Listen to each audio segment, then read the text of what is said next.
Bueno, pues tiempo de conversación, buenas noticias. Estamos en las vísperas de la presentación aquí en Lanzarote, porque ya se ha presentado en otros lugares. Desde luego que en el lugar en el que está basado este libro, hablamos de publicación, se presenta mañana en la Casa de la Cultura Benito Pérez Armas de Yaiza a las 8 de la tarde, Isla de Lobos, Naturaleza e Historia, un libro que firma Ignacio Romero, Nacho Romero, en ediciones remotas, en fin, y que, pues como todos los trabajos de Ignacio y de ediciones remotas, pues es una delicia de libro en su contenido y en su continente. Vamos a detenernos en este Isla de Lobos, Naturaleza e Historia, con Nacho, como todo el mundo sabe, biólogo, medioambientalista y además de otras muchas cosas, colaborador de esta casa con un maravilloso programa del que, en fin, yo estoy enamorado y si ustedes lo conocen, que seguro que lo conocen, pues también, ¿no? Nacho, muy buenas tardes. Buenas tardes. Y muy bienvenido. Gracias. Bueno, pues otra criatura, no es la primera, ya tienes un par de ellas, esta vez basado en Isla de Lobos, Naturaleza e Historia, un libro en el que, bueno, pues hablas de la Isla de Lobos desde todos los puntos de vista posibles, empezando pues por qué se llama Isla de Lobos. Sí, evidentemente el propio nombre ya indica de la presencia antigua de lobos marinos en el islote y si leemos un poco las crónicas de conquista, los documentos de ese trasiego del siglo XV, siglo XVI, nos habla de una colonia importante de focamonje, de lobos marinos en la Isla de Lobos, evidentemente pues masacrada pues para obtener carne, aceite, obtener pieles, bueno, y poco a poco va disminuyendo hasta su total extinción en el archipiélago canario y nos deja su nombre, ¿no? Desde el primer mapa que vemos las Islas Canarias representadas de Angelino Dussert en 1339, ya está nombrada la Isla de Lobos como Veguemari, y si buscamos en Mallorca cómo le llamaban ellos o cómo le llaman ellos a la foca monje, le llaman Belmari, o sea que ya desde el principio en los primeros mapas ya era Isla de Lobos. Ya, muy bien. Oye, ¿cómo surge el libro? ¿Por qué la Isla de Lobos? ¿Qué te llama la atención de allí? Como todo nuestro trabajo, para poder interpretar en el medio natural, pues nos vamos documentando, buscando en archivos, material histórico, muchas entrevistas, mucho material bibliográfico, y todo eso se va acumulando en los archivadores de casa, ¿no? Y bueno, pues un día le planteé a la editorial, a Ediciones Remotas, el por qué no hacer un libro de todo ese material documental que teníamos, y nos pusimos manos a la obra. Han sido 3 años de un poco ordenar, resumir, ver qué es lo esencial para que una persona vaya a Lobos o quiera informarse de Lobos antes de ir, o incluso desde su casa leer el libro y tener una información global de lo que es la isla. Como digo, ha sido un proceso precioso en el que algunas de las aventuras pues tiraban hacia otros mundos, porque Lobos, aunque su frontera es pequeñita, es escasa, pero sus personajes han tenido alguna relevancia internacional y bueno, pues empiezas a buscar esas historias y terminas pues investigando en Paraguay, terminas investigando en Cataluña. Bueno, la verdad que es un proceso precioso de búsqueda de información que parte de ella está reflejada ahí. Porque este islote, en fin, como tú dices, para empezar, el prólogo del libro lo escribe Alberto Vázquez Figueroa, porque su madre nació en la Isla de Lobos. Exacto, Alberto Vázquez Figueroa es nieto de uno de los torreros de Lobos, José Rial Vázquez, que no fue un torrero cualquiera. Gómez de la Serna lo llamaba el torrero poeta. Era pues un intelectual, un hombre que no solo hacía poemas, sino que escribía novelas, y algunas de sus novelas están ambientadas en Lobos. De hecho, su primera novela, en 1926, se titula Isla de Lobos. ¿Y de qué nos habla? Pues de la sociedad de ese entorno, de cómo vivían. Su segunda novela, en 1928, Mal Oficio, vuelve a lo mismo, a la realidad social de Fuerteventura, de Lobos, y a la vez, si nos ponemos a leer eso con detenimiento, esas novelas nos están describiendo no solo la sociedad y la gente de ese entorno de la época, sino también el ambiente. En Mal Oficio es muy curioso cuando él pasa por un jardín encantado, verde permanente, y nos está describiendo el Saladar de las Lagunitas, uno de los puntos calientes de la Isla de Lobos, que en ese mismo párrafo continúa describiéndonos una especie de un verde intenso, de hojas enteras, rastrera. ¿Y qué nos está describiendo? sin él saberlo, estaba describiendo el endemismo de la isla de Lobos, que es la siempre viva de Lobos, que claramente en ese escrito es esa. Bueno, hay otros personajes, ¿no? Josefina Pla, ¿no? Ahí decía, Sí, la Josefina investigación que Pla. te lleva a Cataluña, que te lleva a Uruguay, ¿no? Exacto, Josefina Pla, nacida en Lobos, 1903, apenas está 7 meses en la isla de Lobos, se marcha a Pechiguera, a Legranza, sigue por distintos faros en la península ibérica, pero al enamorarse de Julián de la Herrería, salta a Paraguay y allí desarrolla toda su carrera pues, cultural, literaria. Una mujer de una relevancia enorme, sobre todo en Paraguay y Sudamérica. Fue la primera mujer que habló en un programa de radio en Paraguay, defensora de los derechos sociales de las mujeres, sobre todo pues esas chicas que venían del campo a la ciudad a trabajar en un estado de semi-esclavitud, defendiendo sus derechos, y bueno, una trayectoria literaria enorme, reconocida internacionalmente con muchísimos premios, y es uno de los grandes personajes de la Isla de Lobos. Ella siempre lo recordó, siempre decía que era majorena de nacimiento y que había nacido en una verruga en el mar, que era Isla de Lobos. La Isla de Lobos, sí. Oye, ¿y ahora por qué tenemos que ir? Pues una persona pues como yo, bueno, le gusta hacer excursiones con las niñas y demás, o bueno, por novelear o por dedicar un domingo. ¿Por qué tenemos que ir? Bueno, tenemos que ir siempre despacio, ¿no? Exacto, siempre con conciencia. Es uno de los grandes debates que tiene la Isla de Lobos ahora mismo, la capacidad de carga, Claro. el tope que hay que ponerle por día a la isla, está en debate ahora mismo, un punto caliente, pero tenemos que ir por parte de nuestra historia, ¿no? Leonardo Torriani en el siglo XVI definió que las Islas Canarias eran 7 habitadas y 3 deshabitadas, Alegranza, La Graciosa y la Isla de Lobos, o sea que estamos en una parte del archipiélago canario importante, con muchísima historia, con muchos personajes, y si vamos ahí y tenemos un trasfondo de lectura donde nos recreamos de dónde vivieron estos personajes, quiénes fueron, podemos ver los endemismos allí mismo, tenemos unas aguas turquesas para hallarnos un baño plácido ahí en la playa de la Concha, las lagunitas del puerto, bueno, pues ahí tenemos un lugar de esparcimiento, de paseo, y con toda su naturaleza en un estado óptimo, es decir, tenemos los mejores saladares conservados de toda Canarias ahí.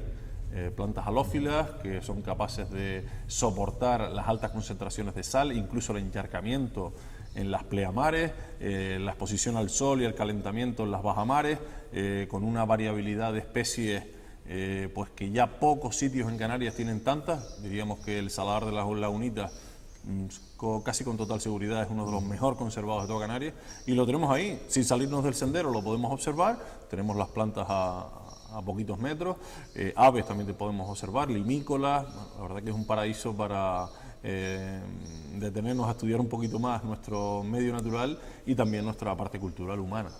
En el momento de mayor apogeo, Nacho, ¿cuánta gente podía vivir en Lobos? Bueno, en Lobos, a partir de 1865, que se enciende el faro de Martiño, hay 2 familias de forma permanente, el torrero titular y el auxiliar. En la isla también convivían con los medianeros de la isla, los que iban allí pues a sacarle rendimiento económico a la isla para ellos y para los propietarios de la isla. Además venía gente de Corralejo pues en distintas zafras, pues marisqueo, pesca, pardeleo. ¿De cuánto podíamos estar hablando? No lo sabemos, pero bueno, las familias tampoco eran pequeñas en esa época, y fueran 4 o 5 familias, pues era una isla que estuvo habitada pues casi 100 años, porque el faro se automatiza en 1968, aunque como sabemos Antoñito el farero, Antonio Hernández, ya estaba enamorado de Lobos, era graciosero de nacimiento, por cierto, y su mujer de la villa. Ellas eran enamorados de Lobos y no se quisieron marchar, ya tenían el restaurante iniciado y siguieron viviendo en la isla de Lobos pues casi hasta el final de sus días. Así es. ¿Cuáles son ahora mismo los mayores peligros que acechan a Lobos? Bueno, ahora mismo estamos con el tema de la presión turística. Tuvimos otros problemas en el pasado, y lo vemos ahí en algunos folletos, de especulación urbanística, aeródromos, hoteles, apartahoteles. Afortunadamente eso ya pasó y ya no corremos ese peligro, es parque natural, la Isla de Lobos en su integridad, zona CEPA, protección de aves, zona SEC, bueno, tiene unas protecciones importantes, reserva de la biosfera, ya no corremos ese peligro, pero sí tenemos que regular la entrada, es decir, ahora mismo pues se está debatiendo, como dije antes, la capacidad de carga. Inicialmente el plan rector de uso y gestión la situó en 200 personas, no se ha respetado.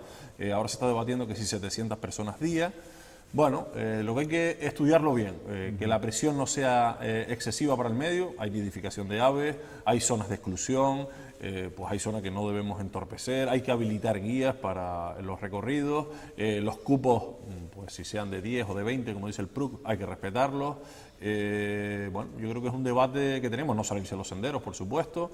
Yo creo que es un debate que está ahora mismo caliente, seguramente tendrá su regulación y tampoco podemos olvidarnos de la economía local, ¿no? Hay 3 navieras de Fuerteventura, una de Lanzarote, está el restaurante, pues hay que un poquito mirar a un lado, mirar al otro, pero siempre con conciencia y con la protección del medio. Administrativamente pertenece a La Oliva, ¿no? A La Oliva, exacto. Es parte del término municipal de La Oliva y aunque la gestión, como es parque natural en su integridad, la gestión medioambiental la lleva el Cabildo Insular de Fuerteventura. ¿Y está cuidada?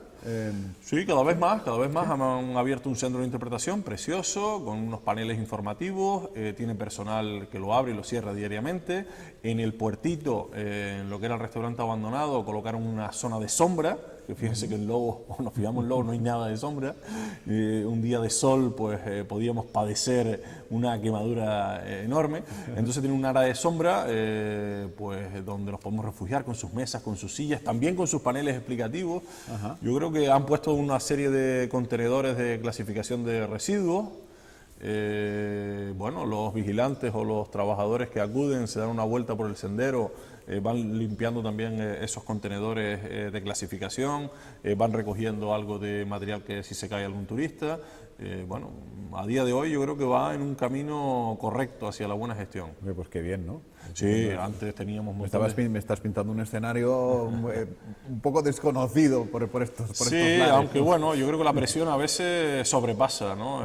Los que vamos habitualmente allí, pues vemos que hay días que hay muchísima gente pues que no tiene esa conciencia y los vemos fuera de los senderos, ¿no? Simplemente pues llamarlos, explicarles el por qué no puede estar pisando ahí. Esa planta es única, no está en otro lado del mundo, solo está ahí, usted la está pisando ahora.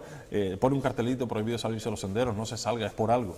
Y bueno, explicar un poquito, dar conciencia y entre todos podemos conservar esto para las generaciones futuras. Bueno, tú llevas, pateando Canarias desde hace muchos años. Este libro creo que te ha llevado 3 años, me parece, ¿no? De investigación, de tal. ¿Has descubierto algo nuevo? Sí, siempre se descubren cosas nuevas, sobre todo los personajes, ¿no? A mí me llamó mucho la atención un personaje que se llamó Federico Doreste Betancor, nacido en Magues, hijo del torrero Tomás Doreste, que era de Tinajo. Estuvo vinculado con su padre y su familia al Faro de Martiño hasta los 17 años. Se va a estudiar a Las Palmas, es un intelectual ya desde joven, no solo estudia para magisterio, sino pues saca otras carreras, otros peritajes. Se convierte tras una posición en maestro nacional, pero ahí no se queda. Su inquietud por renovar las pedagogías le hacen pues saltar a Península, seguir investigando, consigue unas becas para ir por toda Centro Europa. Un hombre que, como vemos, vivió hasta los 17 años en Lobo, recorre Centro Europa, aprende 4 o 5 idiomas, se relaciona con los revolucionarios pedagogos de la época, conoce a De Crolí en Bélgica, conoce sus pedagogías, intenta aplicarlas en España, está aplicándolas en Cataluña, las aplica en Madrid, pero lamentablemente pues lo coge la guerra civil y bueno, le hacen un proceso de depuración y demás. Es un personaje que yo creo que no hay que olvidarlo, hay que hacerle pues un pequeño homenaje y en el libro pues le tenemos un rinconcito para él, un guiño a no perder nuestra historia. Sí, ¿no? Porque el libro incluye, pues aparte de los datos generales de la isla, su geografía, su geología, la toponimia, la historia, la arqueología, la economía, la biología, las protecciones ambientales, algunos personajes, ¿no? que ya hemos citado, la historia del Faro de Martiño, en fin, que es un trabajo muy completo y que, bueno, pues yo creo que es nada más con esta charla uno ya le dan ganas de ir, si te lees el libro, desde luego que también, y ya cuando estás allí, pues conoces con mayor conocimiento de causa, ¿no? Dónde estás, qué es lo que estás pisando, qué es lo que no debes pisar, y luego pues las posibilidades económicas, porque en fin, las cosas que lamentablemente no se usan, pues probablemente acaban deteriorándose, las que se usan con fundamento y las que posibilitan, bueno, pues que haya una cierta economía, pues yo qué sé, del turismo náutico, que si buceo, que es el restaurante, todo siempre en su justa medida, ¿no? Ayuda luego a conservar el islote. Sí, yo creo que es un libro pedagógico para utilizar también por parte de los sistemas educativos, Fuerteventura, tanto primaria, secundaria, Lanzarote también, y como tú bien dices, pues una conciencia, ¿no? Una conciencia de fondo, poner en valor las prohibiciones, los hermetismos tampoco nos llevan a nada, pero visitarla con conciencia sí. Nosotros hemos llevado escolares ahí y ver por encima nuestro un ave como el guirre pasándonos por encima, que bueno, es algo sorprendente y no se van a olvidar de esa imagen para toda su vida. O sea que yo creo que se van a llevar una impronta de algunos detalles que no vemos en otros lados. Así es. Hay un pozo también, veo en uno sí, bueno, la isla de Lobos no tiene agua dulce, es todo agua salada, hay aljibes, se intentó construir un pozo, pero bueno, lo más que tiene es la acumulación del agua de la lluvia en algunos aljibes y poco más. Siempre desde el comienzo de la andadura de la Edad Media, pues la reseña es que no tiene agua dulce, era casi el límite de la vida, ¿no? Ahí tenemos algunos episodios interesantes como anécdotas que leímos en los diarios de los torreros, que nos hablaban de la escasez de agua, que no les daba con lo que le mandaba el Estado, que a veces pasaba el barco de servicios de largo y no los habituallaba.